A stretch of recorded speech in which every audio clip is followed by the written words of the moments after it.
Hola, ¿me oyes, Fran? Sí, perfectamente. Vale. ¿Me oye la gente? Ajá.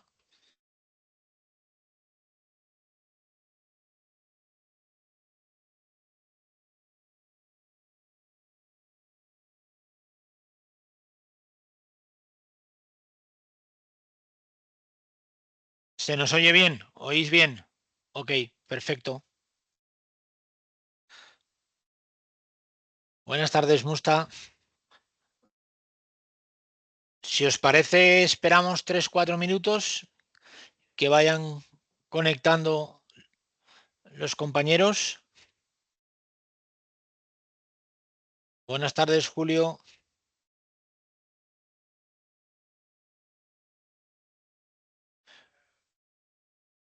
Fran, ¿se te oye bien a ti? Sí, perfecto. Vale. ¿Veis bien las diapositivas?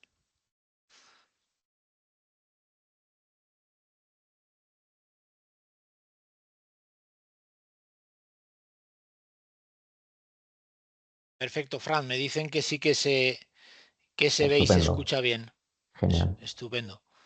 Se está conectando la gente. Somos casi 200 inscritos. Hay un tsunami de gente inscrita. ¿Se ve bien, Encarna? Buenas tardes. Julio Cózar, de Alenta, que nos escucha.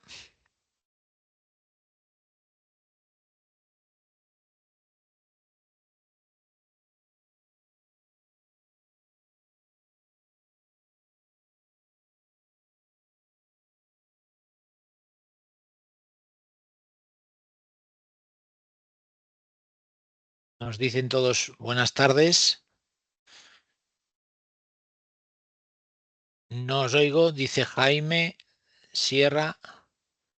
Jaime, ajustate porque en general la gente sí que nos está escuchando bien. Esperamos 2, 3 minutos. Rosa nos dice que sí que nos oye.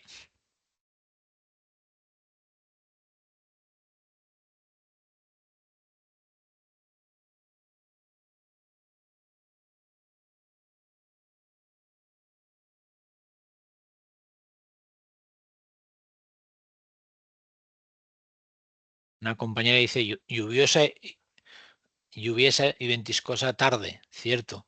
Pues esta noche ha hecho mucho viento.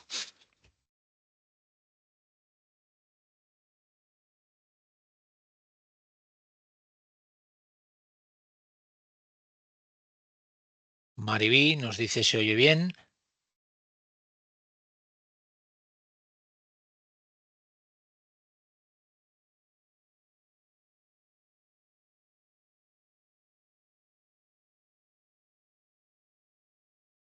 Está la gente conectándose.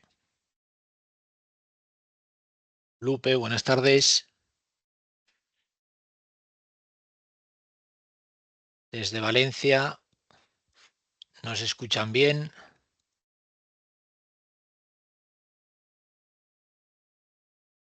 Van entrando la gente inscrita.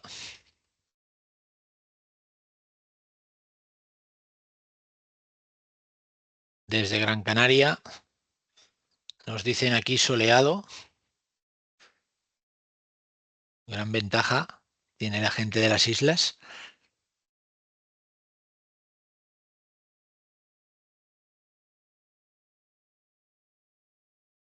Panatur Energía, buenas tardes.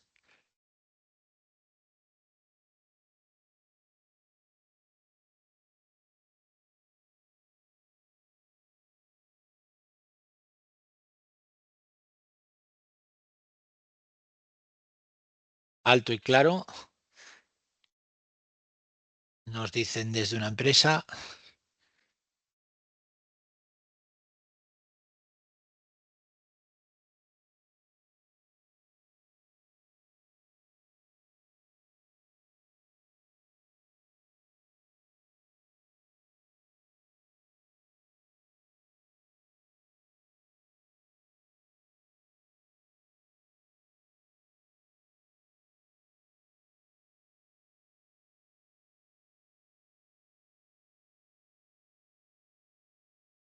Sigue entrando gente, esperamos medio minuto, si os parece,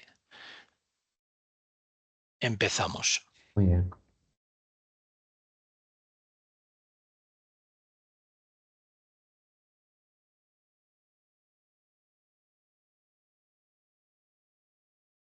La sesión a petición de muchos correos que hemos recibido, se grabará y luego se colgará en el canal de YouTube o daremos a la gente que nos lo ha pedido, pues algunas empresas sobre todo que por cuestiones de operativa no podían estar presentes y nos han solicitado si, Fran, si podemos grabarlo. Entonces la sesión la vamos a grabar, Bien. porque de las ciento y pico personas que hay inscritas, pues bueno, hay gente que a última hora no puede conectarse y siempre hay estos problemas de organización.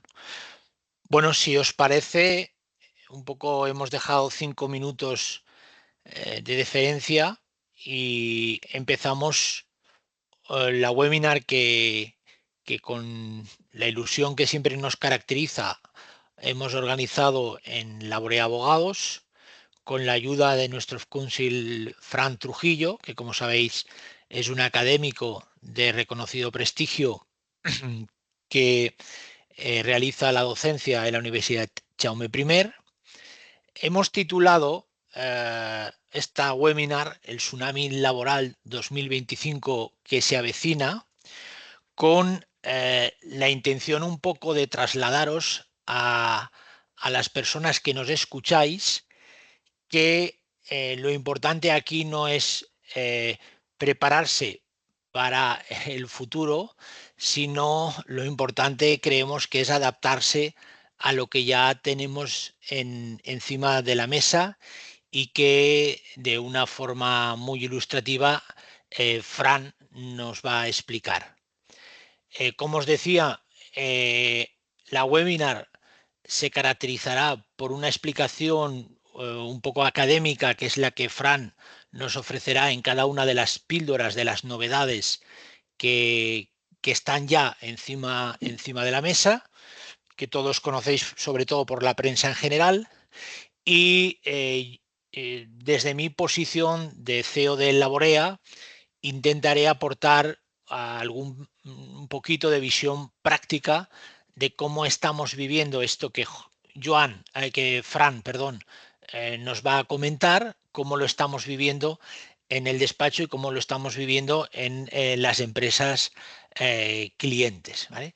Comentaros que bueno, somos 170 y pico personas inscritas, con un perfil mayoritariamente en un 95% de empresas clientes, departamentos de talento, de gestión de recursos humanos, de personas, y contamos también con un porcentaje de, bueno, pues de estudiantes y de profesionales compañeros que nos han pedido estar presentes y compartir con nosotros la webinar.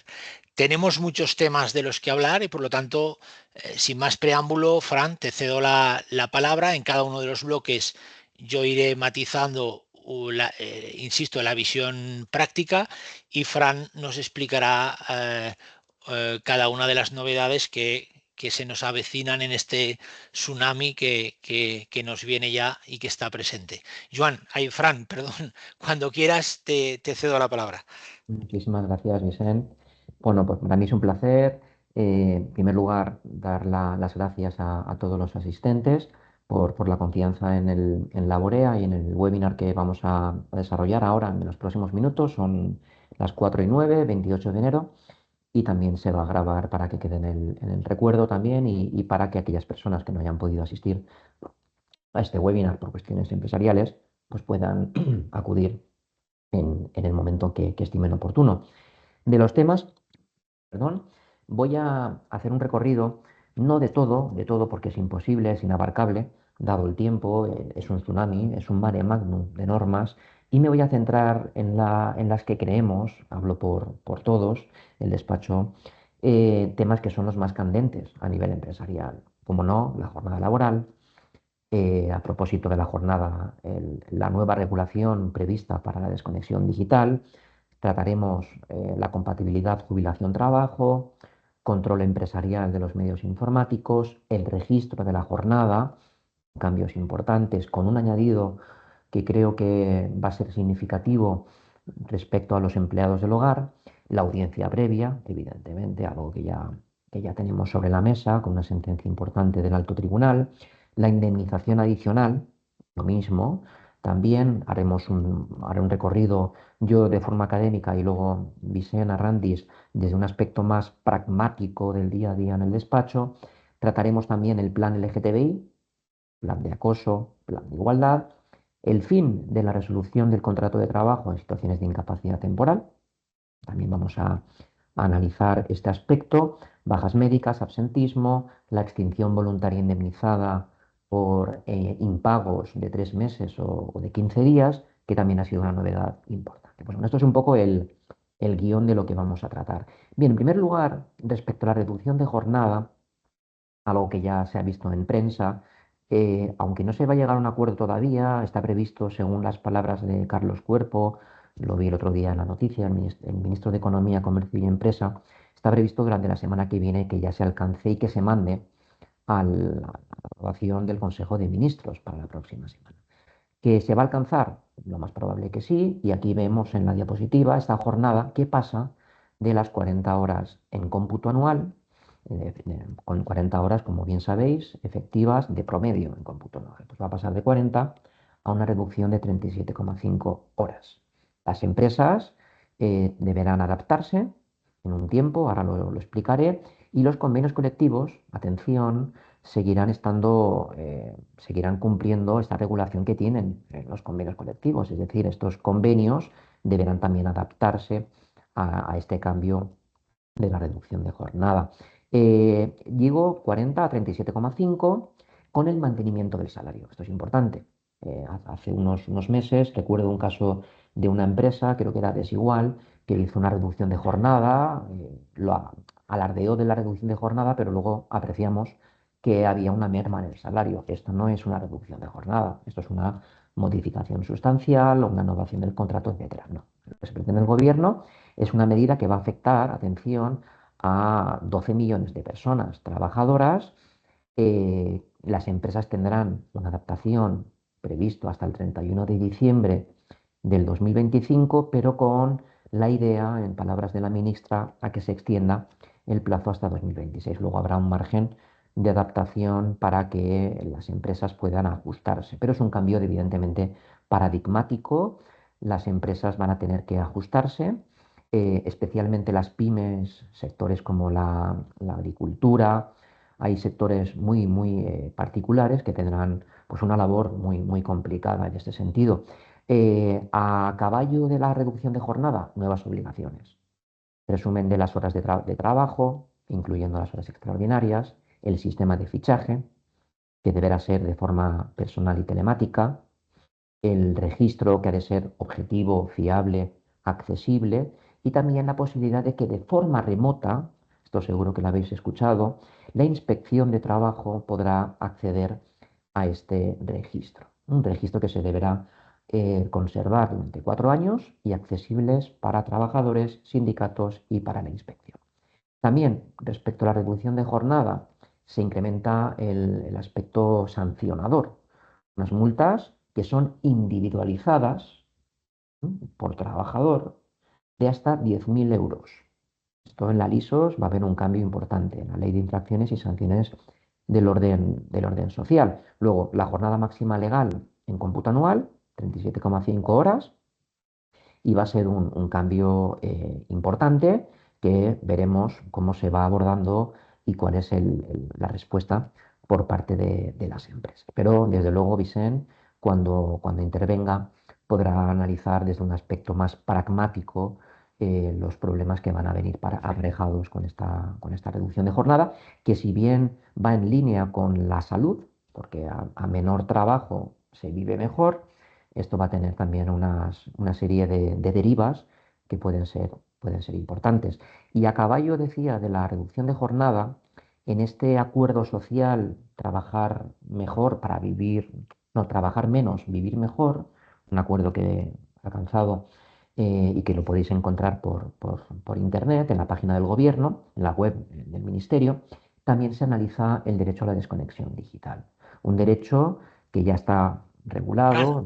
Sí, sí, permíteme comentar en relación a la reducción de la jornada laboral, eh, dos, tres matices importantes para el público que tenemos, que es, insisto, personas de departamentos de recursos humanos y de gestión del talento. Según nuestros estudios, eh, esto va a suponer un coste, un aumento de los costes laborales. ¿Vale? Es obvio. Las estimaciones que tenemos de los estudios que se están realizando, sobre todo por parte de la COE, están entre un 6 y un 10% de incremento del coste anual, de los costes laborales que se van a producir por la reducción de la jornada. Hablo de aquellos sectores que están en 40 horas. Sabéis que hay sectores que, como las nuevas tecnologías y otro tipo de sectores que ya están cumpliendo los 37,5, pero cuidado porque el aumento de coste va a ser entre un 6 y un 10%, en un coste laboral hora que tenemos de 24 euros, que estamos todavía por debajo de la media europea, que es de 30 euros, el coste total de hora en la Unión Europea. Y sí que tenemos estudios que nos dicen que va a afectar mucho a aquellos sectores con una mano de obra intensiva, como es la hostelería, transporte, servicios. Pues la adaptación va a ser bastante conflictiva. Y hacerte un matiz, tú has comentado que a menos trabajo, menos estrés, pero lo que estamos viendo es exactamente lo contrario, ¿no? Estamos viendo que lo que se está implantando es las mismas tareas en menos tiempo, con lo cual se está incrementando el estrés, se están incrementando las horas extras y al final de cada 10 trabajadores por la reducción de jornada necesitas uno más, y si esto no lo, entre 0,5 y uno, si esto no lo haces, pues está siendo la adaptación a todo este proceso que tú comentas, que nos parece ser nos van a dejar el 2026, pues no está siendo un proceso pacífico, ¿eh? O sea, es un reto que tenemos por delante, en coordinación con los servicios legales, todos los departamentos de recursos humanos. Te dejo que sigas, Fran. totalmente, perfecto, muy bien. Muchísimas gracias por los apuntes. Y respecto a la jornada, porque es una manifestación también del tiempo de trabajo, en este caso sobre el tiempo de descanso, hablamos de la desconexión digital, ¿no? En cómo en este acuerdo también se pretende que el derecho, como veis en la diapositiva, es irrenunciable, es decir, no podrá el trabajador renunciar a este derecho, deberá acordarse evidentemente las medidas en negociación colectiva, algo que ya sabíamos en la ley orgánica del 18, en la ley de trabajo a distancia, pero se va a pretender pues enfocar, subrayar, hacer hincapié en la necesidad de que las empresas cuenten con protocolos de desconexión, todas las empresas, evidentemente un estudio ad hoc para cada sector. No es lo mismo una empresa de una asesoría que una empresa multinacional con distintos usos horarios. Esto, desde luego, de ahí que la negociación colectiva sea la encargada, ¿no? de flexibilizar estos protocolos. Y en este acuerdo se pretende mejorar el artículo 20 bis del estatuto. Ya sabéis que el artículo 20 del estatuto habla del poder de dirección del empresario, el control que tiene de los medios de producción, y también hay un apartadito que yo considero que es actualmente residual, pero que con esta reforma se pretende pues, ampliar el marco jurídico, definirlo mejor. Se pretende definir en el acuerdo como la ausencia de toda solicitud de realizar una prestación laboral y la ausencia de comunicación de la empresa o persona en quien delegue, así como de terceros con relación comercial con la empresa, con la persona trabajadora por cualquier dispositivo, herramienta o medios digitales, así como el derecho a no estar localizable fuera de su horario de trabajo. Evidentemente, sin contar con las personas que cuentan con, nunca mejor dicho, con un plus de disponibilidad. Estas personas, como ya sabéis, este derecho queda en stand-by en el momento en que se está retribuyendo este plus de disponibilidad. Y ya repito, se reincide en la negociación colectiva y lo que se añade es que el trabajador va a poder rechazar. Y el deber también se impone un deber empresarial de abstención de comunicar al trabajador fuera del tiempo de trabajo. También se pretende modificar tanto el 20 bis como el artículo 18 de la Ley de Trabajo a Distancia para los trabajadores que estén teletrabajando. Y yo creo que puede ser un avance, el carácter irrenunciable y también que el trabajador no va a sufrir ningún tipo de represalia por el hecho de ejercitar este derecho. Es decir, merma en la promoción salarial, merma en la promoción funcional, en ascensos. El trabajador va a poder ejercitarlo sin ningún tipo de inconveniente y las sanciones, las multas, las sanciones pecuniarias, económicas, van a ser elevadas. eh, en la LISOS tenemos la horquilla, ¿no?, entre los 751 y 7.500 euros, pero atención, si el trabajador demuestra que esta desconexión digital le afecta o considera una situación de hostigamiento, ¿m? Esto puede alcanzar multas de hasta 225.000 euros, que son las que la LISOS reserva para las infracciones a nivel de prevención de riesgos laborales. Luego creo que va a ser un cambio, un, un refuerzo del marco jurídico y que considero que puede mejorar mucho la protección del trabajador y asegurar que la persona trabajadora pueda ejercer este derecho sin ningún tipo de problemas. Y seguro que Vicent sobre este aspecto tiene alguna opinión respecto a la diversidad empresarial, cómo las Sí, claro. micropymes pueden ejercitar este derecho, porque claro, un camarero no me lo veo con una empresa, un restaurante, un bar con una política de desconexión, no sé. Lo veo Claro, más Fran. para nivel informático, ¿no? Sí, a ver, en nuestra experiencia, en los planes de desconexión digital que hemos abordado en el despacho junto con los departamentos de recursos humanos, nos encontramos con una falta de concienciación y cultura empresarial total y absoluta. ¿Vale? En nuestros datos, los datos que manejamos es que el 90% de las empresas no tienen ninguna medida o ninguna política de desconexión digital, y algunas de las personas que me están escuchando lo saben. Cuando hemos abordado eh, alguna intencionalidad del plan de desconexión por parte de la dirección, dado además que la normativa, sabes que tú lo has dicho, Fran, es muy ambigua, no hay unas directrices claras sobre su aplicación práctica. Cuando llega a la dirección, no hay conciencia. Entonces nos lo paralizan porque, bueno, consideran que puede afectar a una disminución de la productividad o de la atención al cliente. Y hasta que por parte de la inspección de trabajo no empiece a presionar y luego no se cree una cultura empresarial y una falta de concienciación. Mm. Tú has dicho las pymes, ¿no?, que son los que generan el 62% del empleo del tejido empresarial español. Pues es difícil la negociación de planes de desconexión digital o la toma de alguna política de desconexión digital en el día a día. Eso es lo que estamos viendo, eso es lo que estamos viendo nosotros en la aplicación práctica.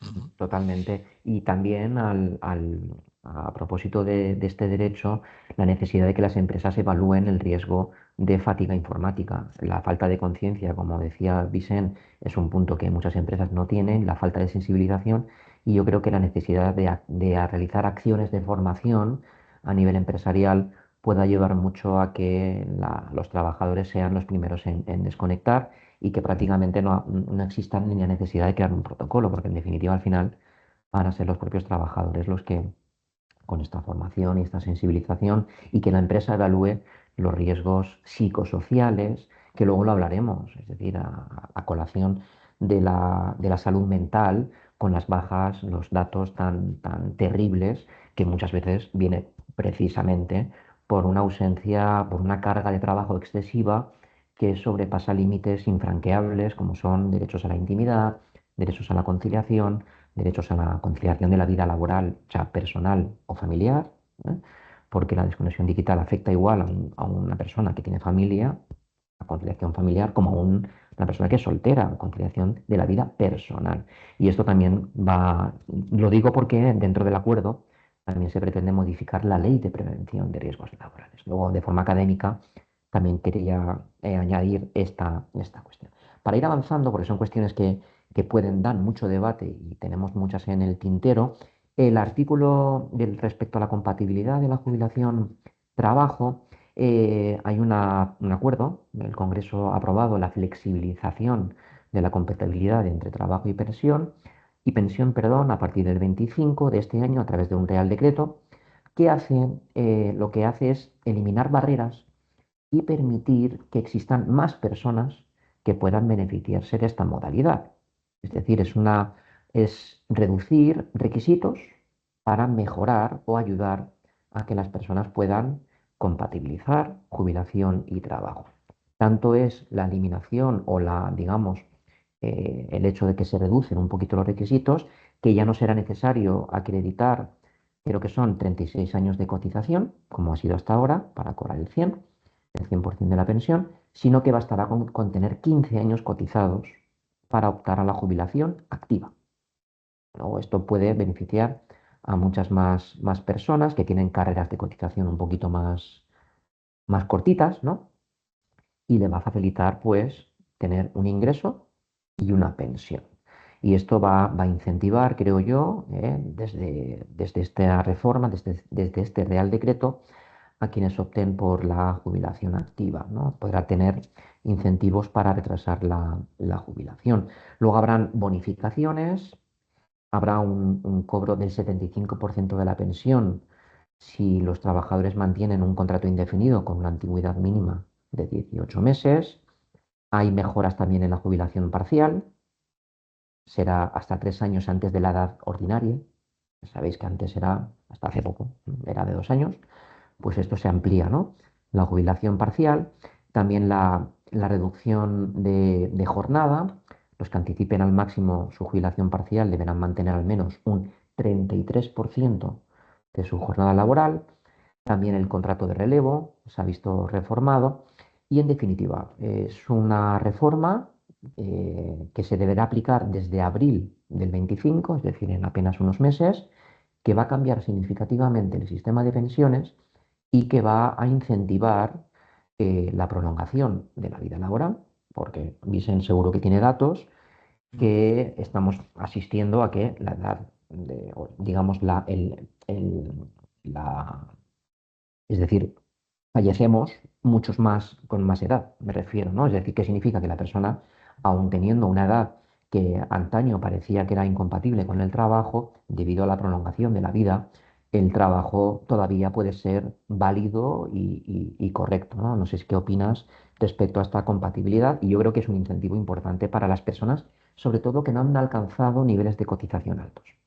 Sí, vamos a ver, el 25% de los contratos que se han celebrado en el 2024 son de personas mayores de 45 años, ¿vale?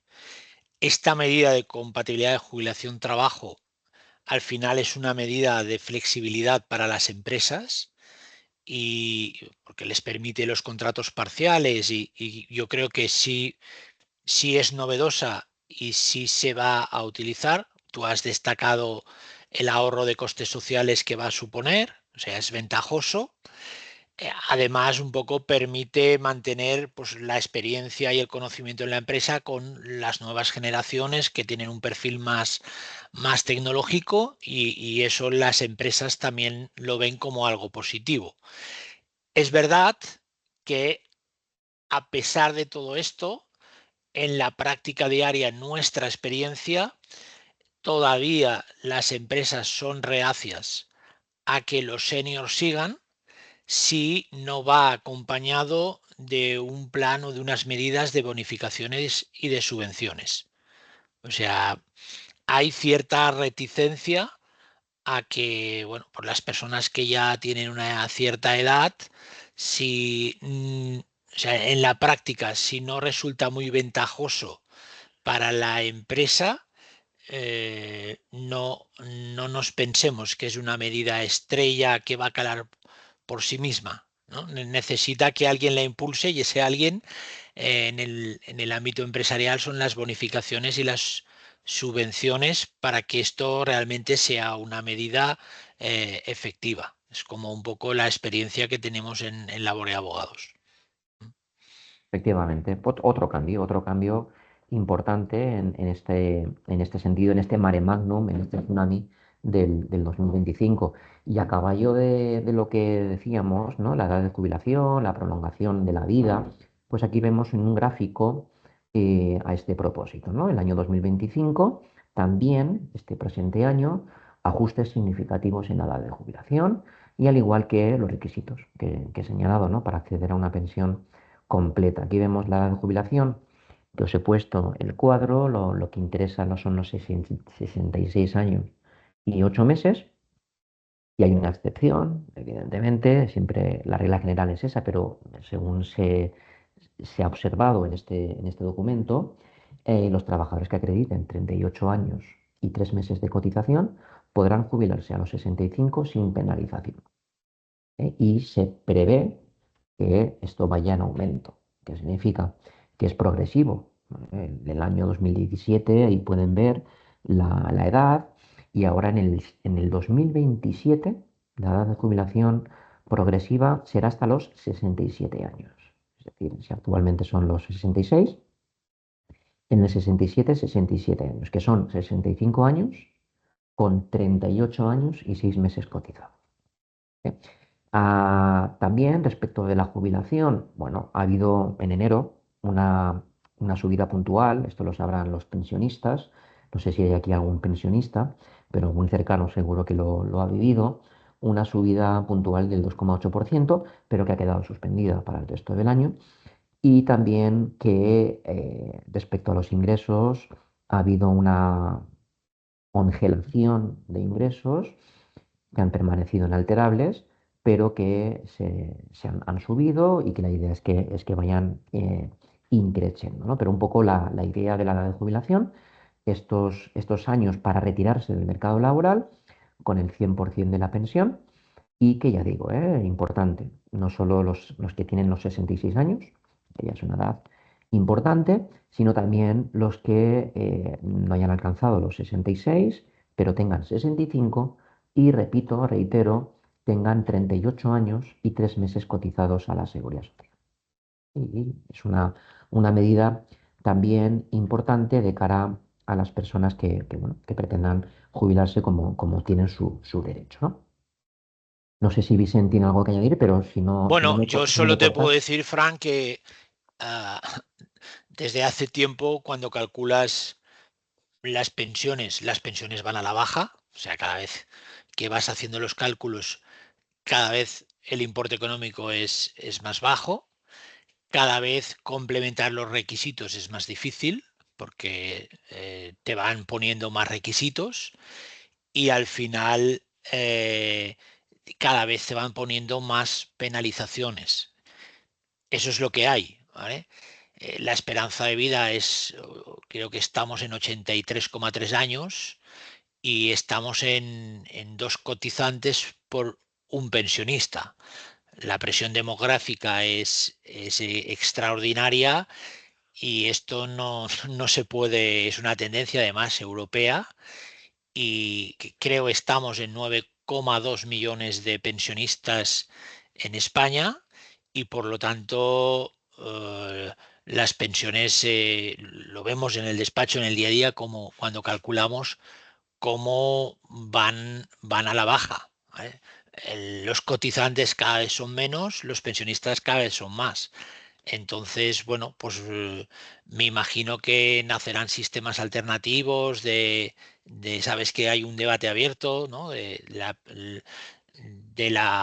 de las prestaciones complementarias de jubilación, y algunos sectores, como sabéis, como es la construcción, pues ya lo tienen implantado, donde bueno, pues la empresa junto con el trabajador hacen una aportación a un plan de pensiones. ¿Por qué? Porque la tendencia pues es dura y luego lo volveremos a ver cuando hablemos de las cuotas de solidaridad y los Total. mecanismos. O sea, entonces este es el panorama que tenemos, nos guste o no, baja natalidad, presión demográfica y una situación dura, sobre todo para aquellos trabajos físicos y precarios donde tienen menos esperanza de vida y pues no van a poder jubilarse hasta los 67, y si lo hacen anteriormente van a sufrir penalizaciones por todos los lados. Ese es el panorama que vivimos en los despachos día a día. Perfecto, muy bien. Muchísimas gracias por los apuntes. Y continuando con la temática de este tsunami, de este mare magnum, o diarrea, si me permitís la expresión, legislativa, normativa, el Estatuto del Becario, una cuestión que ya viene arrastrándose desde hace tiempo, no ha acabado de concretarse, pero la idea es que ya hay un borrador por ahí, y la idea es que salga durante este presente año y novedades importantes a nivel de empresas importantes, de empresas que quieran contratar a esta figura. Recordad que el becario es una figura extramuros de la normativa laboral, del Estatuto de los Trabajadores, no cumple las notas de laboralidad, y que ahora se pretende que este becario no sea una figura poquito a la sombra, sino que tenga, pues, al menos, ¿no? Un nivel de vida, unas condiciones de trabajo un poco más dignas y decentes. Por ejemplo, en este estatuto de becario, y voy a ser breve, sin ánimo de exhaustividad, se señala que la compensación de gastos, es decir, las empresas que desarrollen actividades formativas en que la persona en formación en práctica tendrá que compensar una serie de gastos, ¿no? Ahora, ¿qué gastos son? Desplazamiento, alojamiento, manutención, que a costa de la empresa. Incremento también en este estatuto de las sanciones por discriminaciones directas o indirectas desfavorables, y con todos los subtipos de discriminación, es decir, por el hecho de ser un becario que tenga una discriminación directa o indirecta. Por tanto, se va a incrementar el aparato sancionador, disuasorio, un elemento disuasorio, para que las empresas que tengan a su merced, en su abrigo, un becario, pues tenga más sanciones o un incremento de las sanciones. También limitaciones a los becarios. Por ejemplo, las prácticas que son extracurriculares, creo que no, según he estudiado, no podrán superar el 15% de las horas en que se concreten los créditos ECTS de la titulación, ni 480 horas, ¿no? Ya vemos que hay un límite a las horas, un 15% de las horas de los créditos ECTS, ni 480. Y luego también en materia de cotizaciones. El 1 de octubre entra en vigor esta obligación para las empresas a cotizar por los estudiantes en prácticas. Esto ya se sabía, ya lo sabíamos, ¿no? Desde hace tiempo. Pero bueno, la idea es esa. La idea es que ha habido un anteproyecto de ley, hubo un plazo que empezó en diciembre y acabó en enero del 25 para presentar aportaciones a este estatuto de becario, pero viene un poco los tiros vienen por ahí, ¿no? Las sanciones económicas elevadas, la actividad formativa, las limitaciones, la compensación de gastos, estas horas, también que las prácticas se podrán compatibilizar con el paro o el subsidio. Esto también está en una disposición final importante del texto. Sistemas de tutorías. Las empresas han de saber que en quien acoja a un alumno en prácticas, que esto puede ser también un problema añadido a nivel organizativo, deberá contar con un sistema de tutorías para vigilarle al chaval, a la chavala que está en esta fase de aprendizaje, y que pueda incorporar, bueno, la percepción de las tareas y que tengan correlación, evidentemente, ¿no? Con su nivel académico y su estudio, ¿no? Y luego también el límite del número de becarios por empresas. ¿Se podrá contratar al 100% de becarios? Pues, evidentemente no, ¿no? Sería un poco surrealista. Pues la idea en este texto es que no podrán superar como máximo el 20% del total de la plantilla, a excepción, atención, de las pymes, que como bien ha dicho Vicente, son el 90% o las micropymes del tejido en empresa, que podrán contar con 2 becarios sin atender al porcentaje que decía de la plantilla. Es decir, en general, 20% del total de la plantilla, a excepción de las pymes, que podrán contar con dos, con independencia del porcentaje, ¿no?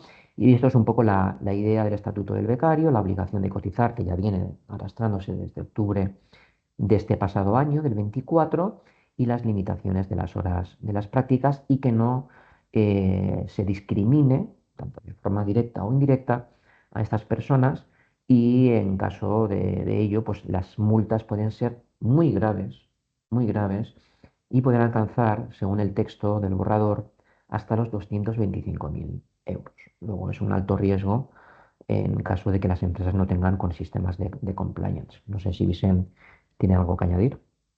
Claro, Fran, tú estás destacando todo el rato las multas, ¿no? Las sanciones y efectivamente,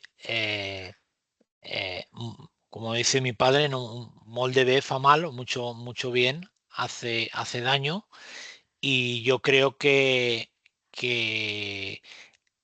en estos momentos, los despachos, cuando explicamos los requisitos, las condiciones, las exigencias burocráticas del estatuto del becario, lo que hace simple y llanamente es que desincentiva la contratación, sobre todo en las pymes. ¿Vale?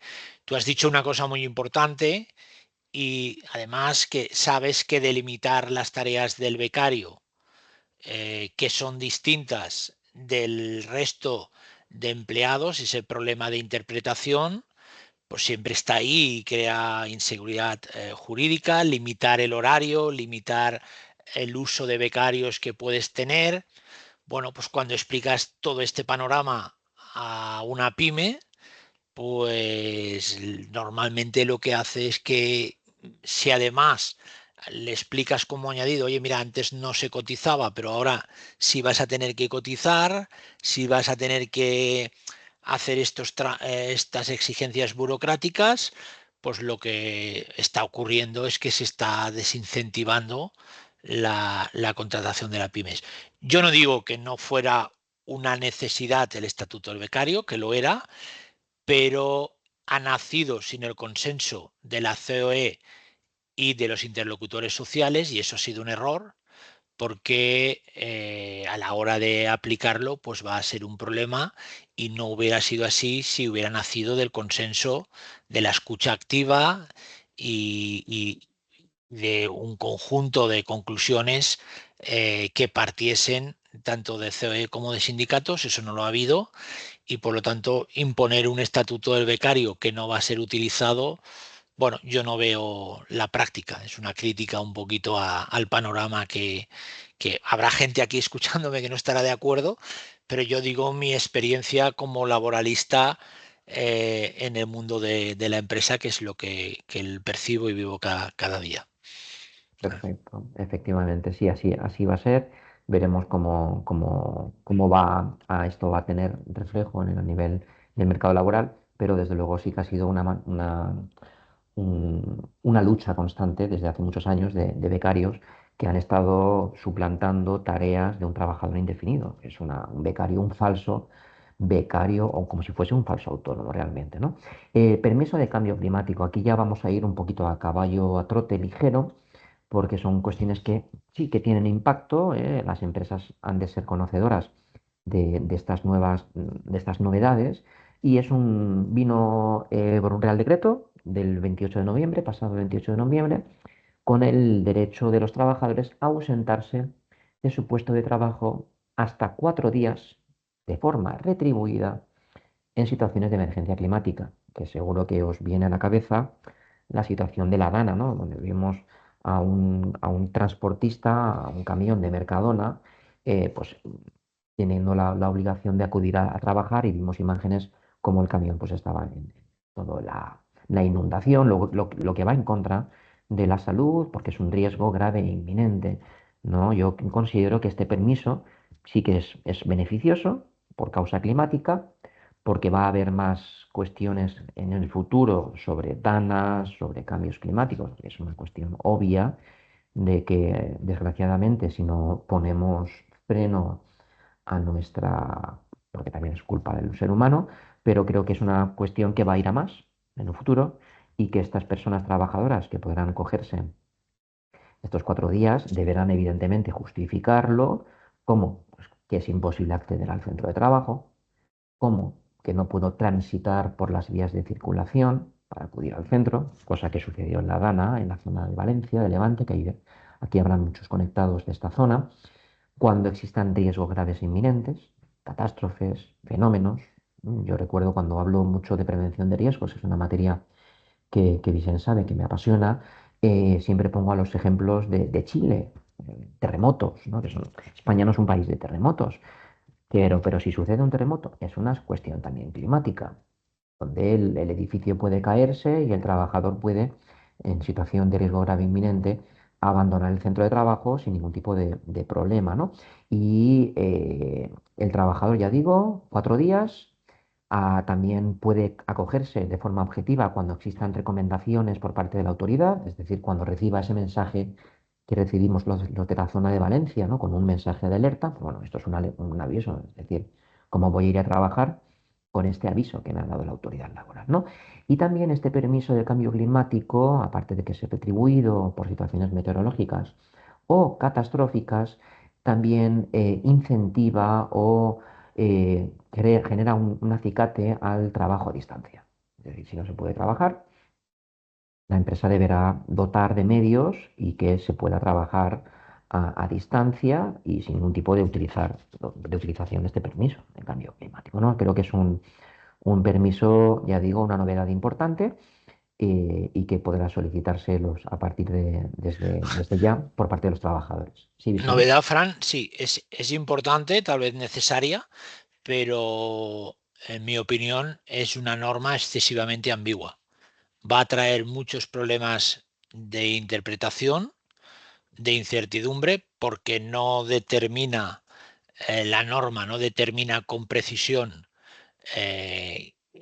qué fenómenos climáticos Es una conceden el catástrofe, permiso. exacto, sí. Claro, o sea, habla con carácter genérico y por lo tanto va a dejar espacio a posibles abusos y eso es como yo lo veo. Una Mm, norma excesivamente ambigua. No digo que no sea necesaria, ujú. pero insisto, en la aplicación práctica va a traer eh, problemas de incertidumbre y de abusos, tiempo al Sí, tiempo. sí, yo creo ¿Vale? que deberá desarrollarse este precepto, quizá con un real decreto, pero yo lo Pero que no lo entiendo, harán, Fran, no no sé, lo no harán, sé. no lo Yo harán. creo que está más enfocado a danas, a incendios, vemos la imagen que os he puesto de incendios y tormentas u otras catástrofes naturales.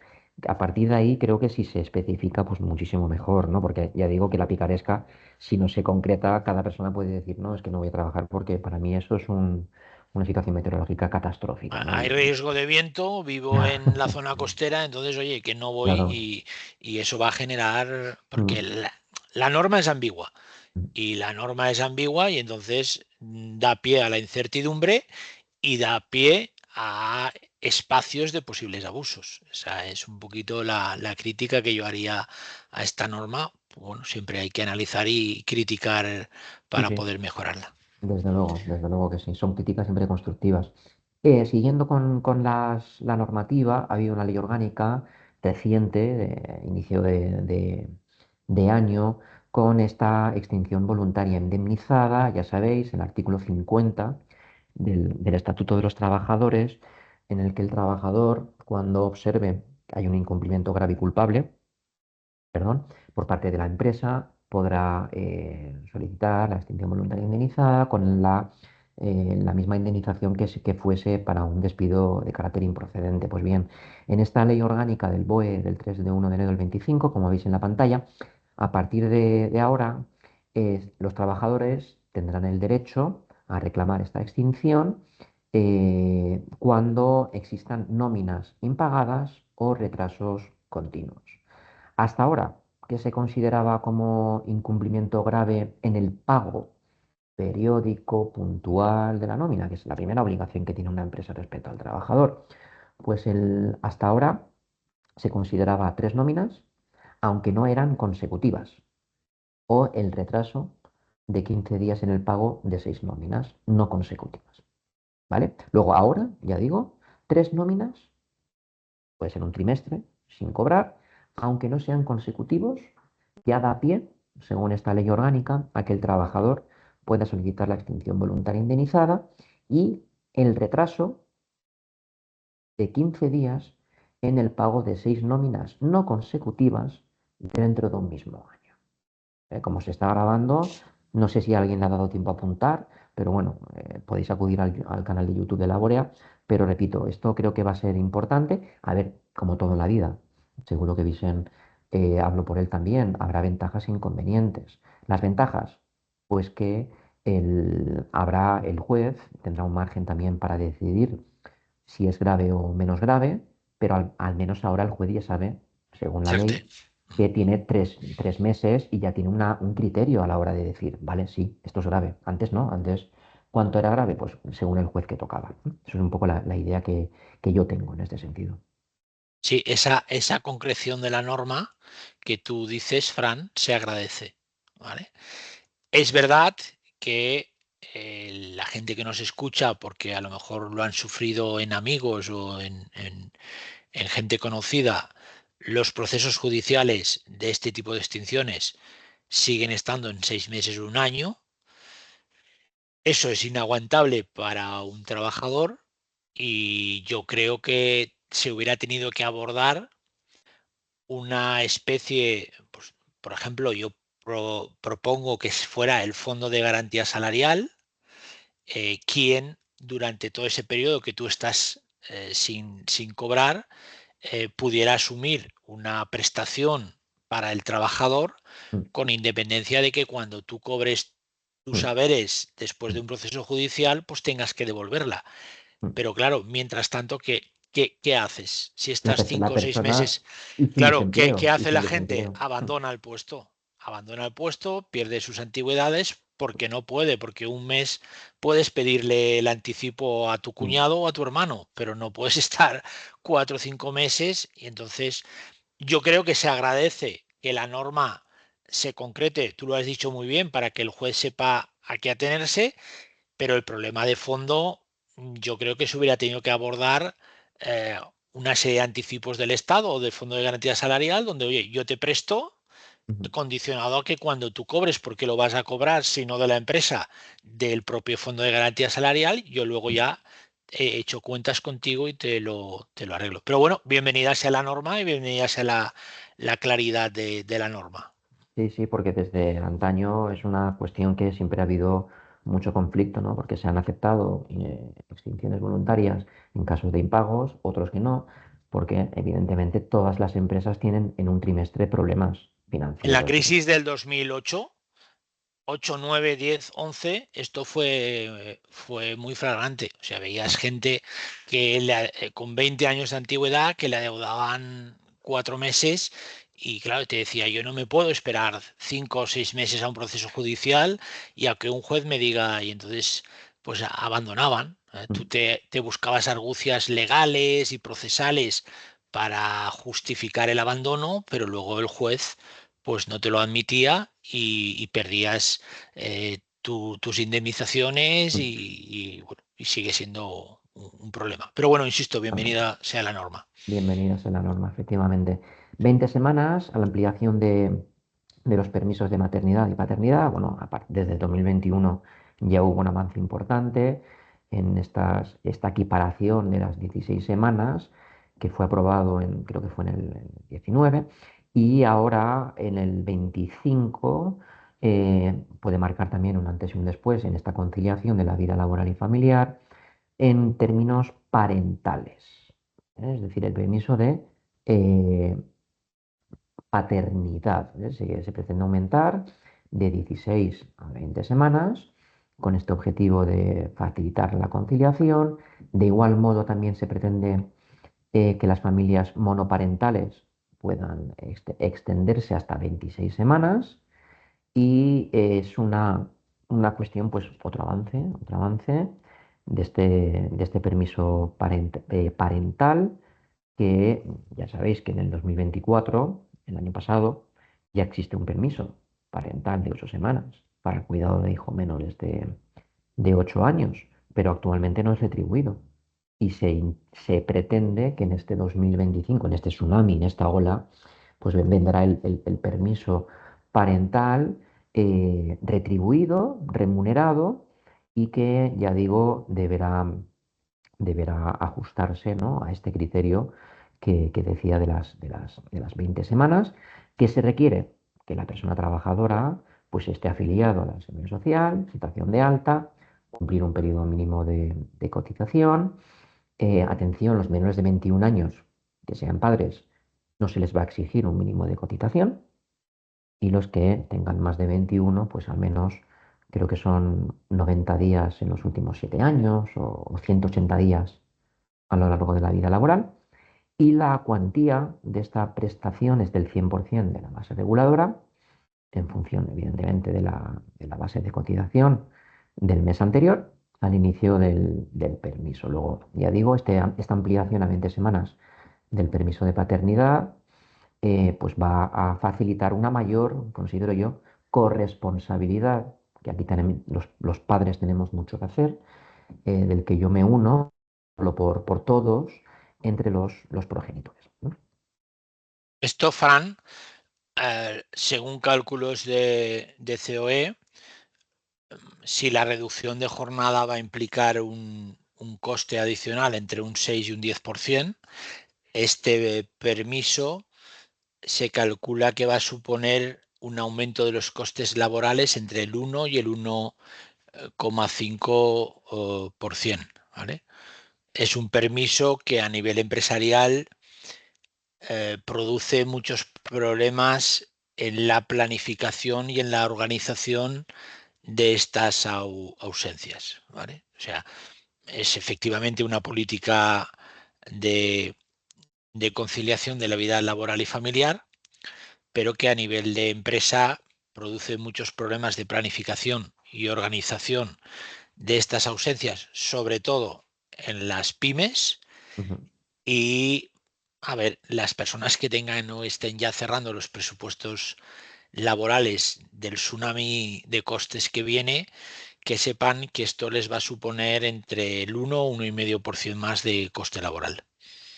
Aviso a navegantes, efectivamente. Navegantes. Control empresarial de medios informáticos. Otra cuestión que tanto Vicen como un servidor hemos considerado también debía formar parte de esta webinar, porque estamos viendo que las empresas, junto con los delegados de protección de datos, deben hilar muy fino todos los acuerdos, todos los documentos de confidencialidad sobre el uso legítimo, acorde, de buena fe por parte del trabajador de todos los medios informáticos de uso empresarial, teléfonos, ordenadores, tablets, etcétera. Y yo cuando hablo del control empresarial de los medios informáticos, pues me refiero a que las empresas en sus documentos, en sus contratos, aclaren bien cómo van a controlar a sus trabajadores, las medidas disciplinarias de un mal uso de estos medios, porque el trabajador es asalariado, porque es ajeno también a los medios de trabajo. Luego no los pone el trabajador, no, que los pone la empresa con coste de la empresa. En consecuencia, el trabajador ha de utilizar bien estos medios de trabajo. Y yo, siempre que hablo de estos controles, como se va a grabar o lo podéis anotar, hay un convenio colectivo muy interesante del Centro Farmacéutico de ya del año 2020, en el BOE del 19 de junio, salió en el 2020, que a propósito de las modalidades del ejercicio de desconexión digital, creo que lo voy a citar, aunque tengamos más diapositivas, creo que es muy interesante, se obliga al trabajador a que notifique pérdidas, sustracciones del teléfono móvil de la empresa en un plazo no superior a 24 horas, es decir, el convenio establece esta obligación por parte de la empresa a que el usuario autorice de manera inequívoca a que la empresa pueda realizar auditorías en las aplicaciones de mensajes y en herramientas tecnológicas, a que firme totalmente acuerdos de compromiso, de un buen uso, con una anterioridad, avisando evidentemente. Es decir, cláusulas insertas que pueden haber en los mismos contratos, en los convenios colectivos, sobre todo para personas, y yo creo que Vicen aquí también opina igual que yo, que manejen datos confidenciales, aunque en general va a ser para todos los trabajadores que tengan medios informáticos, ¿no? Pero claro, evidentemente los que manejen información sensible, pues pueden estar sancionados, pueden tener evidentemente una represalia importante, pero ya digo, hay que subrayar este consentimiento en el uso de medios digitales para que la empresa también proteja la privacidad y la seguridad de los medios de trabajo y también que no vulneren, el, por ejemplo, derechos fundamentales de la persona trabajadora. Yo siempre recomiendo, y esto en la inspección de trabajo también lo dice, y ya claro, que los trabajadores no tienen por qué firmar, en principio, ¿eh? Un consentimiento para utilizar medios digitales propios. Siempre se firman consentimientos para la utilización correcta de medios digitales ajenos al trabajador, es decir, de la empresa. Por tanto, si un trabajador firma para utilizar el WhatsApp personal a modo personal, pues se puede perfectamente negar a firmar este consentimiento. Claro, Fran, mira, ahí en la experiencia de labor y abogados, vamos a ver, las políticas de internas del control empresarial de los medios tienen que ser claras y transparentes. O sea, a tu personal tienes que avisarle de las normas de uso y de los posibles controles que vas a hacer sobre Internet, sobre el manejo del correo, sobre los dispositivos móviles y cuidado sobre el manejo de la inteligencia artificial. ¿Mm? Tú lo has Interesante. destacado, claro, tú lo has destacado también. También es una cuestión de educación. O sea, tú Ujú, tienes que educar a tus empleados ujú. bueno, y tienes que realizar cada cierto tiempo un control de esas políticas internas que has establecido. Se siguen sin proteger los datos confidenciales en las empresas y cuando hay ausencia de política en el control de los medios informáticos, pues ante la falta de prueba, los juicios se pierden. O sea, tú puedes ir con toda la razón del mundo con un uso abusivo de un dispositivo electrónico, pero claro, si al final tú no diste a tu empleado una norma de uso, o no le advertiste de cuáles eran los controles y tú tuviste una permisibilidad y una tolerancia total y absoluta en ese uso, pues luego no quieras que el juez te refrende lo que tú no habías tolerado. Y entonces eso es el consejo. Pues sí, el convenio que tú has señalado Ujú, es muy ilustrativo ujú, bueno, de cómo se puede hacer una política interna clara y transparente en el uso de todos estos dispositivos. E insisto, cuidado con la inteligencia artificial ujú. También y es importante. cómo la Mm, van a utilizar el personal, sobre todo en aquellos mm, trabajos creativos, etcétera, ujú, etcétera. E insisto, los datos confidenciales, las propiedades empresariales, los secretos empresariales ujú, siguen sin protegerse. O ujú, sea, incluso a veces lo veremos luego en las cartas de la audiencia previa, en los despidos, donde el personal dice, no, porque yo tengo información en casa que lo que usted me dice no es así. Digo, ya, pero ¿cómo tiene usted información en su casa de la empresa? Pues eso es nuestro pan de cada día. ujú.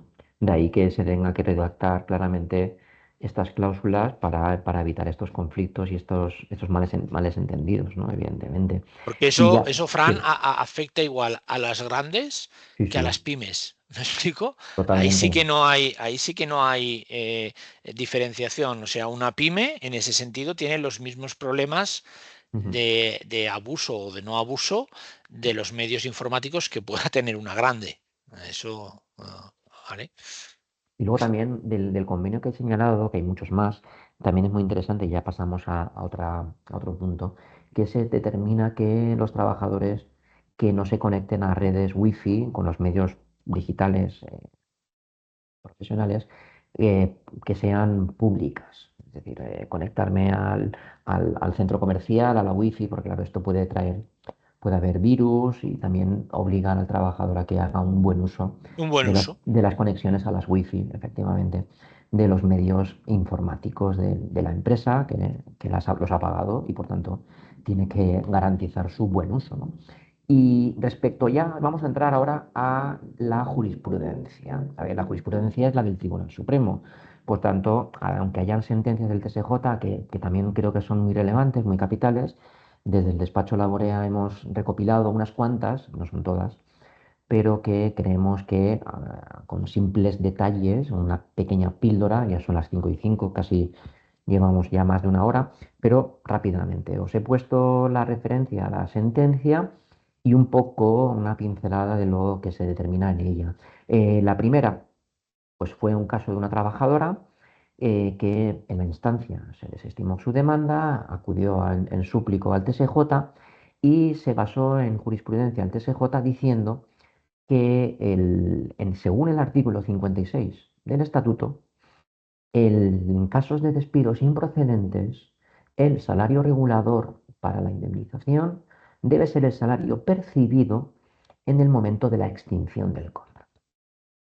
¿Vale? Es decir, no existía en este caso circunstancias que justificara un uso del salario de promedio anual, porque esta trabajadora había percibido un salario mensual mayor durante los últimos meses. Es decir, creo que salía del salario de 1.400 y pico, al que consideraba la empresa que era el promedio era de 1.139, es decir, 300 euros de diferencia, ¿no? Luego creo que es una sentencia que a la hora de calcular los despidos improcedentes pues puede sentar un precedente. ¿Vale? A continuación, el registro salarial individualizado no se puede hacer. Voy a explicarme.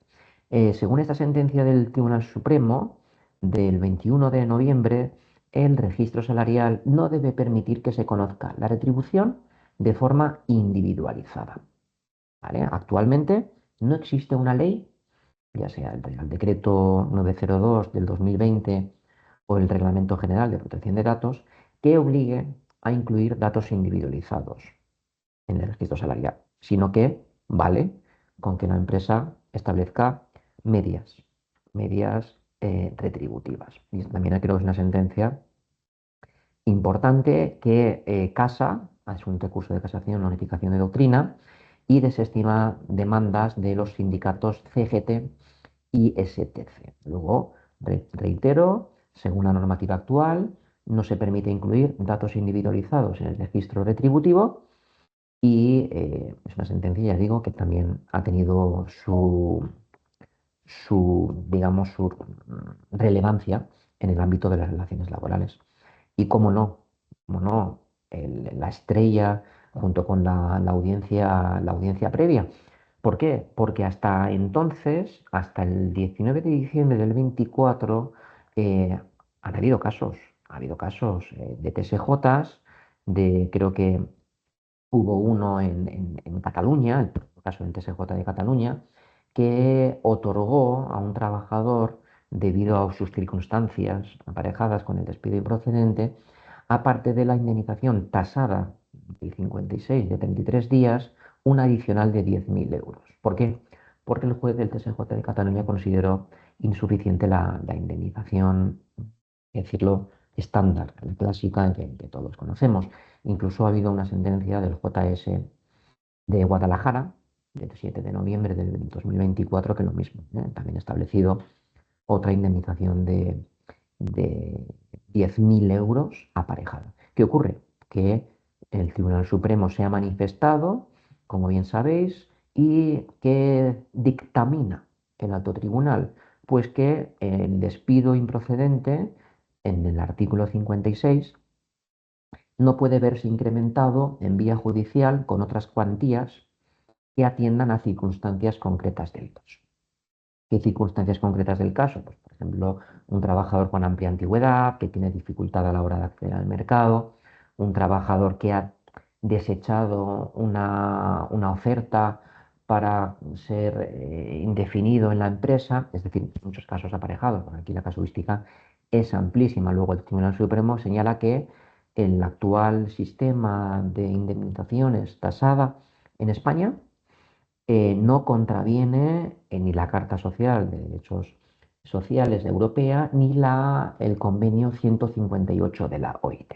¿Vale? Esto es un poco la idea general, que seguro que lo habéis visto anunciado de forma muy, muy recurrente y que ya digo, es una cuestión y aunque parece que se queda la puerta abierta, creo que va a continuar España. No sé si Vicente tiene otra opinión más profesional que no académica.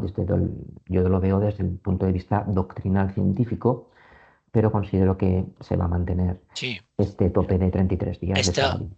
la indemnización adicional era un problema, mm, suponía más coste económico para las empresas, pero sobre todo suponía una inseguridad total y absoluta, porque los despachos no podíamos decirle al cliente cuánto le iba a costar el despido de un trabajador, ¿vale? Porque al final quedaba al albur de sede judicial. Ujú, Y es verdad que la Carta Social Europea, sabes que a raíz del recurso de UGT, vino a decir que efectivamente sí cabía esa indemnización adicional, que luego el Supremo tenía legitimidad y dijo que no, pero Fran, no me fío de la ministra. Quiero decir que el legislador podría establecer supuestos. Además, sabes que en España legislamos Real Decreto Ley y en cualquier momento nos puede aparecer alguna disposición que abra esta caja de Pandora que creo que es peligrosa porque al final pues es una pérdida de competitividad en el panorama internacional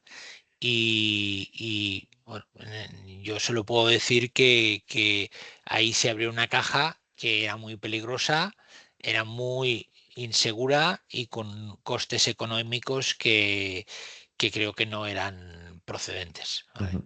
O sea que, Efectivamente. Veremos es decir, estamos ahí expectantes y veremos si el despido improcedente en España actualmente es suficiente o si no será insuficiente la compensación tasada por ley, porque estas manifestaciones de la doctrina judicial entendían que no era adecuada al daño sufrido, los 33 días, ¿no? Y también un poco para desincentivar despidos improcedentes. Pero bueno, actualmente ya digo, el Tribunal Supremo, al contrario de lo establecido por la Carta, por esta demanda de UGT, que es legítima, evidentemente, pues ha establecido que no, que actualmente el marco del 56 cumple con los estándares internacionales y con el convenio de la OIT, que es decir que España es de los pocos países que lo tienen que lo tiene ratificado. ratificado.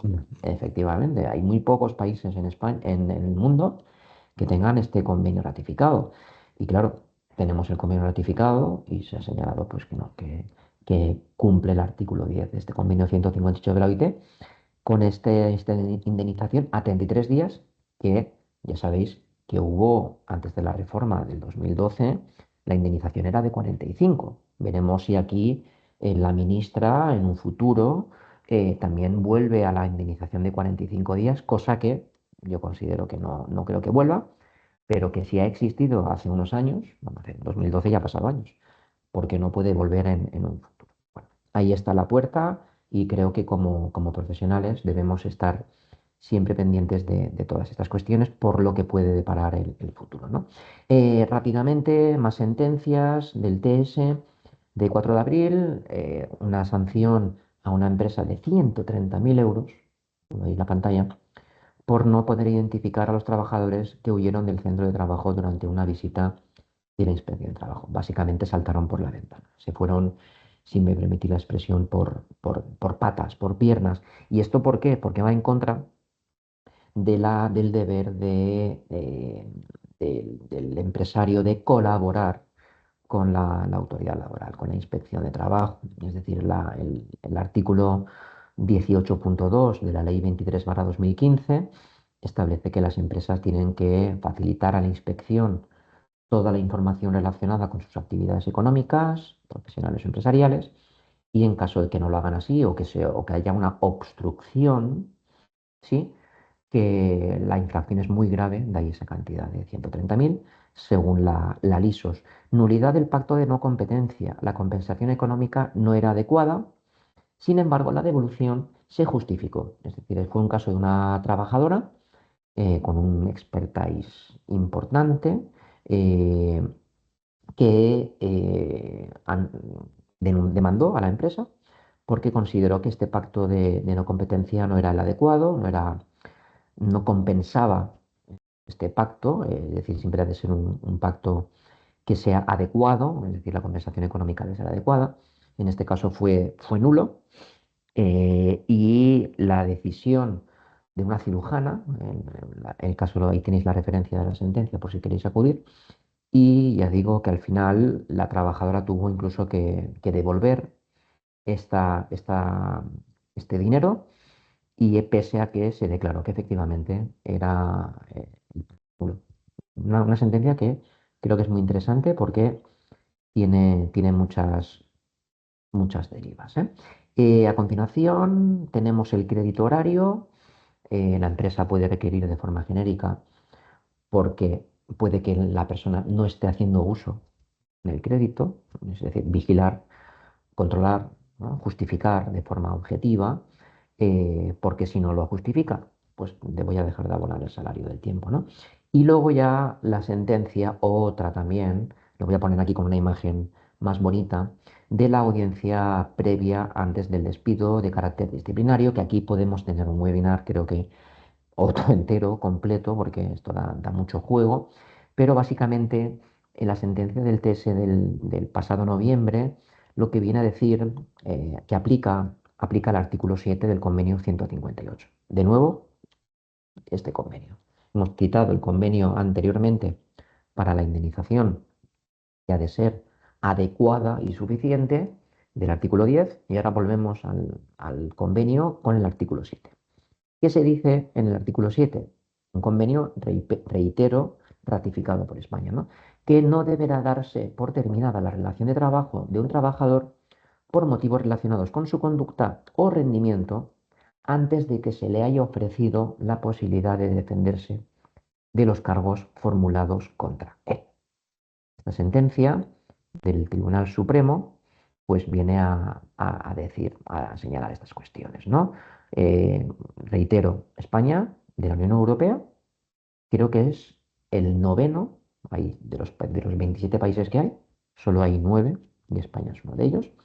Y lo que viene a decir la sentencia, pues esta necesidad, ¿no? De la audiencia previa, que puede tener muchísimos conflictos, ¿no? Porque hay excepciones a esta audiencia, seguro que Vicente puede decirlo, por ejemplo, cuando no es razonable exigirla, pero ¿en qué casos? En casos de, no sé, imposibilidad de contactar con el trabajador, en casos de violencia, que el trabajador vaya con acto violento, puede detener la audiencia, no sé. Hay Yo, una... yo Sí, sabes, Vicente. Frank, que ahí, lamentablemente, de hecho, probablemente discrepe de la visión académica que estáis teniendo la mayoría de profesores. Yo creo que esto es un tremendo error y un tremendo terror. ¿Vale? Hay un LinkedIn mío por ahí que dio mucho que hablar porque, a ver, lo que nos estamos encontrando es que esta audiencia previa, que podría tener sentido en algunos supuestos muy concretos, lo que está sirviendo es para manipular, destruir o alterar pruebas, influir en los testigos antes de ser despedido. Las empresas se ven abocadas a riesgos innecesarios, a un periodo de tiempo, 3, 4 o 5 días, lo que se decida, mm, con problemas de clima laboral, que se generan rumores, que se producen impactos negativos en las morales del equipo, hasta en tanto en cuanto se toma la decisión, que durante ese periodo nos estamos encontrando con que se sustrae información del proceso. En definitiva, más complejidad para tomar las medidas disciplinarias, más costes económicos, prolonga el proceso de despido. Yo sinceramente creo que es el mundo al revés o ver para creer.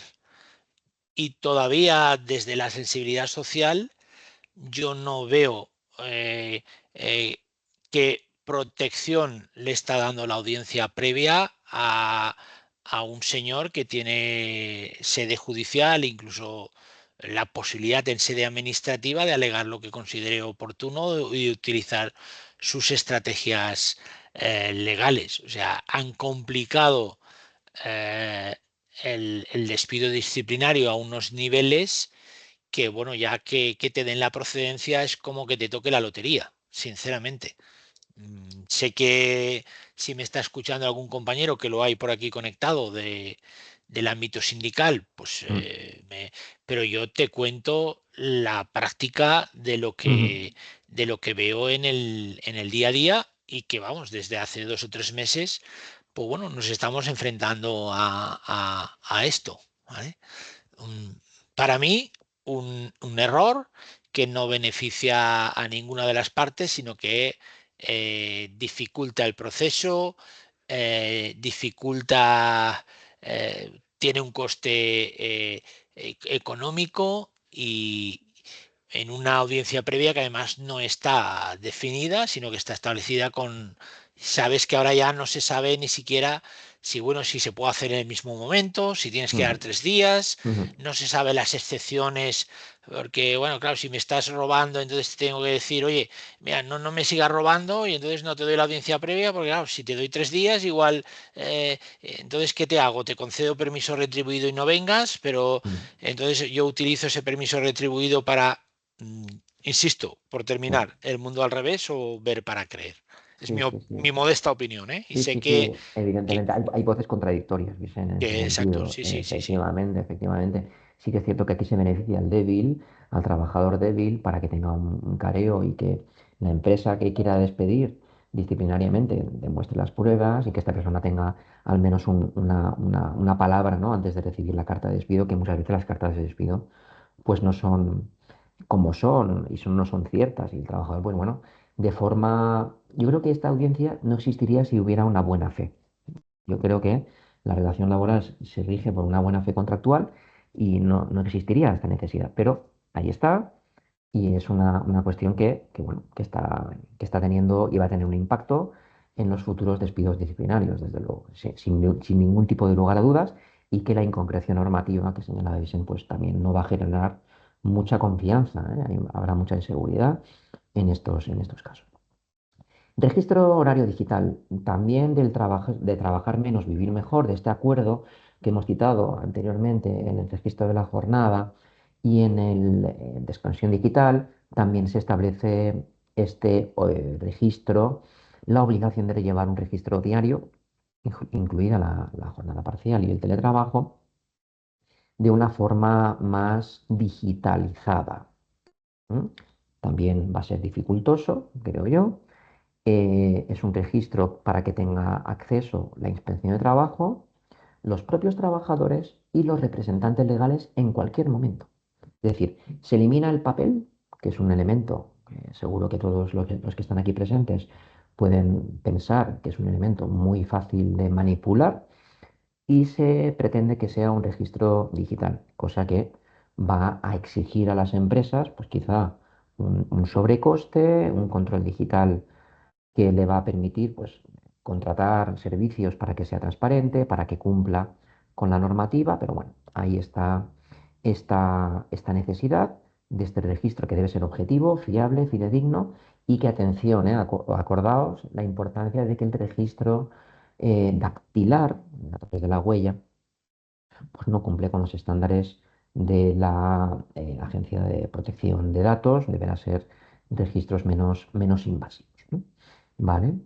Y respecto del registro, también, no lo he dicho, pero los empleados del hogar, también lo voy a decir de forma muy breve, una sentencia del Tribunal Superior de Justicia de la Unión Europea también pretende exigir, vemos si esto se va a trasladar a nivel español en el ordenamiento jurídico, que los empleados del hogar también tengan la necesidad de fichar con sistemas de registro, es decir, al igual que una empresa ordinaria, también una relación laboral especial de empleados del hogar, ¿no? También creo que lo debía decir y ahí queda la constancia. Cotización adicional de solidaridad y aumento del mecanismo de equidad intergeneracional, el conocido como MEI. Pues bueno, básicamente otro de los aspectos que cada año pasa, ¿no? Como se ha aumentado esta actualización del mecanismo de equidad, se incrementan las bases máximas de cotización y hay una cotización de solidaridad por tramos para los ingresos que superen la base máxima anual de cotización. También esto va al hilo de la reforma de pensiones, de las cotizaciones y esta cuota que va a ser progresiva, que Más coste, afectará Fran, más más coste, coste. Sí, más coste, esto ¿no? está previsto está previsto entre el 0,2 y Ujú, 1, depende de los salarios, sí, la cotización adicional de solidaridad, el mm, coste laboral que va a suponer. Al final ujú, es a salarios altos, pues tienen que pagar más exactamente. para garantizar las pensiones. Eso Sí, es lo tengo aquí anotado. Las cuotas sí. serán del 0,92%, 1 o 1,17, para ser más exactos, pero sí, evidentemente, según ley. Esto va a impactar mucho en las empresas tecnológicas, finanzas, consultoras, banca, o sea, en las empresas que tienen salarios muy elevados. Ujú, O efectivamente, sea que un sobrecoste intencional. ahí va a afectar muchísimo. El plan LGTBI, lo mismo, ahí va, y hay un marco jurídico importante. Tenemos el convenio 190 de la OIT ratificado por España, que habla de acoso y violencia en el trabajo, la ley 15/2022, el Real Decreto 1026 del año 2024, y bueno, pues básicamente que las empresas que han de tener una negociación y unos recursos para garantizar la igualdad real y efectiva de estas personas y no sé, creo que todavía no hay un reglamento. Sí que es cierto que podéis trastear por internet. Yo he encontrado una guía de UGT que puede ayudar a las empresas, pero básicamente es tener un protocolo, ¿vale? Para las empresas de más de 50 trabajadores y que den cumplimiento al artículo 15 de la ley 15, de la ley, perdón, 4/2023. Son planes, de momento solo hay planes genéricos Ujú, que, bueno, con poco impacto en las empresas. Eso es ujú. lo que, incluso, bueno, en algunos sectores nos estamos encontrando con cierta reticencia a este tipo de planes porque se perciben como un privilegio a un determinado colectivo. Esto nos está ocurriendo en algunas negociaciones con planes LGTBI. Y Ujú. los planes LGTBI, pues, ¿qué puede abarcar un protocolo o un plan? Pues programas de sensibilización, formación, otorgar beneficios sociales a las parejas del mismo sexo, participar en eventos en el Día del Orgullo, dar imagen de visibilidad lésbica, homofobia, en contra de la homofobia, transfobia, etcétera, ¿eh? Hay muchísimas asociaciones, ya digo, hay una guía de UGT para estos planes que pues, las empresas pueden acogerse a esta guía, dado que, ya digo, actualmente la normativa pues, es un poco ambigua y deja mucho papel a la imaginación de cada empresa a que redacte estos protocolos y Las que... empresas, Fran, perdona, Mm, sí. preguntan mucho si dentro del plan de igualdad pueden hacer una adenda con el plan LGTBI. Eh, es verdad que hasta que pues no haya un plan estructurado por parte del ministerio, instrucciones y demás, pues cada uno va por libre. Mucha gente está utilizando el que comentas tú de UGT, Ujú. creo que hay uno del ministerio también por ahí. Bueno, pues cada uno va un poco, sobre todo tomando medidas de sensibilidad, de sensibilización, más que planes propiamente dichos de cuerpo, como sí es el plan de igualdad. Eso es lo que Exacto. nos está ocurriendo. Exacto, muy bien, muchas gracias por ese apunte. Aumento de absentismo, vamos a ir a datos porque ya creo que está siendo la verdad que muy entretenido, hay un estado de flow, estoy hablando y estoy muy contento y todavía podría hablar más, pero entiendo que la audiencia podría estar un poco cansada, ¿no? Pero básicamente el aumento del absentismo, hay de estadísticas, atención, 29.000 millones al año de coste en absentismo laboral y un 34% de la población española con problemas de salud mental. Yo creo que aquí nada más que añadir que las empresas pues evalúen riesgos psicosociales, que muchas veces los problemas de absentismo y estas bajas por IT vienen derivadas de cuestiones, pues ya digo, de estrés, síndromes traumáticos, ansioso-depresivos, postraumáticos, y yo creo que también es una cuestión que debíamos tratar para que las empresas, sobre todo yo creo que vigilen el aspecto psicosocial y no solo en la evaluación física del trabajador, que también, pero actualmente los trabajos están siendo más mentales que físicos, ¿no? Considero yo. En cuanto a al artículo 49.1e, yo he entrado en el Estatuto de Trabajadores hoy y este artículo todavía está ensombreado, es decir, el apartado E todavía está vigente, pero importante que seguro que ya los que están aquí presentes, hay una sentencia del Tribunal Superior de la Unión Europea, Tribunal de Justicia de la UE, que puede motivar la reforma de este artículo 49.1e del Estatuto y que las empresas, antes de proceder a la extinción automática en situaciones de IP total o absoluta, pues tengan que realizar una especie de ajustes razonables. Que esto No. también, Vicent, creo que también podría dar pie a otro webinar. Sí, dos cositas un poco también por ir finalizando. Eh, lo que has comentado previamente del asentismo Mm, y de la falta de productividad, yo creo que es el mayor problema en estos momentos del mercado de trabajo. Está suponiendo, según nuestros cálculos ratificados hay un informe muy bueno de ADECO, de la masa salarial que pagan las empresas al año, estamos en que el absentismo está suponiendo entre el 7 y el 12% del coste. Eso es inasumible. Eh, la media de la Unión Europea es 2,5. Estamos entre el 7 y el 12. Eso es una barbaridad. De hecho, creo que tú tienes algún artículo por ahí del tema de la productividad y el asentismo. Tenemos 1.250.000 trabajadores que no acuden a su puesto de trabajo durante todo el año. O sea, yo no sé dónde está la solución al problema, no sé si es darle facultades a las mutuas para que puedan controlar y proponer las altas médicas.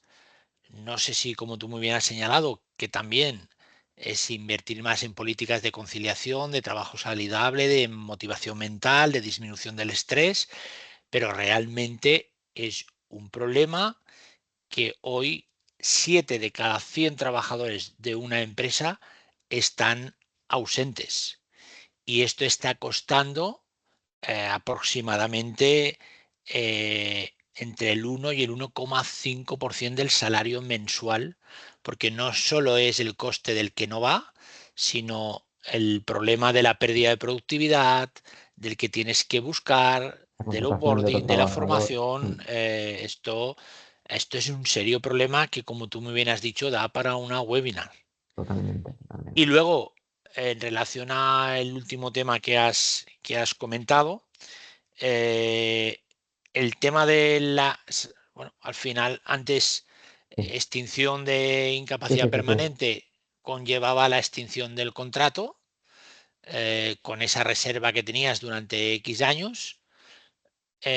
Y hoy, pues bueno, ya estamos abordando ese problema en los despachos porque te piden o bien la reubicación o bien la adaptación de tu puesto de trabajo con la complejidad, sobre todo en las pymes y con la complejidad de cara al beneficiario de que el propio Instituto Nacional de la Seguridad Social vea razonable que tú puedas compaginar. Bueno, pues es un cajón de problemática que está, que ya está encima de la mesa. Ujú, Mis primeras impresiones, pues hablando de la buena fe de las partes, pues que se está utilizando, no diría en todos los casos, pero en muchos casos, como picaresca para intentar obtener algún importe indemnizatorio. O sea, yo presiono a la empresa para que me readapte o me ubique a conciencia de que es una pyme y no es fácil, porque no es fácil, y como ahí generaré un conflicto laboral, pues intentaré que, bueno, trasladar que, bueno, que con dinero lamentablemente lo arreglamos, ¿vale? Yo creo que esto también es necesario que se legisle, que se establezcan cuáles son las pautas, a qué estoy obligado yo como empresa y qué procesos o instrucciones debo de seguir, porque dejarlo al albur de la interpretación y de que yo puedo pedir la reincorporación. Insisto, no sé los otros despachos, aquí hay algunos compañeros que podrían darnos su opinión, pero nosotros en la Borea ya estamos sufriendo eh, esta situación.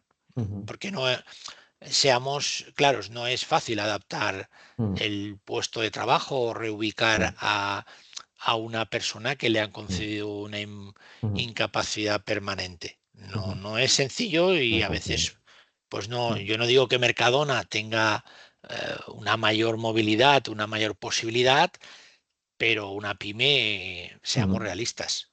sí, No, sí, no, sí, no sí. es sencillo y el coste que supone, pues a veces incluso te dicen que no lo pueden ni asumir.